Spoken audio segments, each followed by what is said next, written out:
இரண்டாவது நாம் பார்க்கிற பொழுது, இந்த கண்டென்ட்ல நாம வரும் பொழுது, ஃபைன ததுகபுன், கட்சி கொடிக்கு பின்னாலும் கரை வேஷ்டிகளுக்கு பின்னாலும் கோஷமிட்டு கொண்டு ஒரு சமுதாயம் இன்றைக்கு அழிவின் விளிம்பிலே தத்தளித்துக் கொண்டிருக்கிற அவலங்கள் நான் சொல்லித்தான் உங்களுக்கு தெரிய வேண்டும் என்று அல்ல.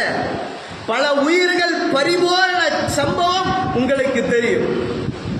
இதை யாரும் நாம் குறை சொல்ல தேவையில்லை, எந்த அரசியலும் பேச தேவையில்லை. அல்லாஹ் ஒரே வார்த்தையில் கேட்கிறார், நீங்கள் மாறாத வரை அல்லாஹ் மாற்ற மாட்டார். உங்களுடைய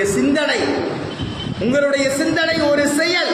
திரையிலே பார்க்கிறவனெல்லாம் நம்முடைய தரையிலே ரோல் மாடலாக முன்னுதாரணமாக ஏற்று நம்முடைய இஸ்லாமியர்கள் செல்கிறார்கள். அதுதான் வெக்கி தலையுடைய வேண்டிய விஷயம்.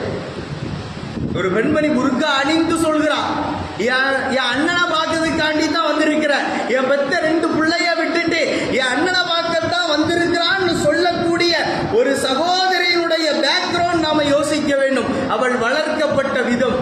அருகிலே கணவனும் இருக்கிறான் பல்லிழிச்சு கொண்டு. அப்படி இவர்கள் எல்லாம் எங்கு செல்கிறார்கள்? ஃபைன ததுகபுன். இவர்கள் வாழ்ந்த அந்த மஹல்லா கண்காணிக்கப்பட வேண்டும். அந்த மஹல்லாவிலே இருக்கிற இமாம் கண்காணிக்கப்பட வேண்டும். இவர்கள் இந்த நிலைமைக்கு ஒரு சோசியல் மீடியால பகிரங்க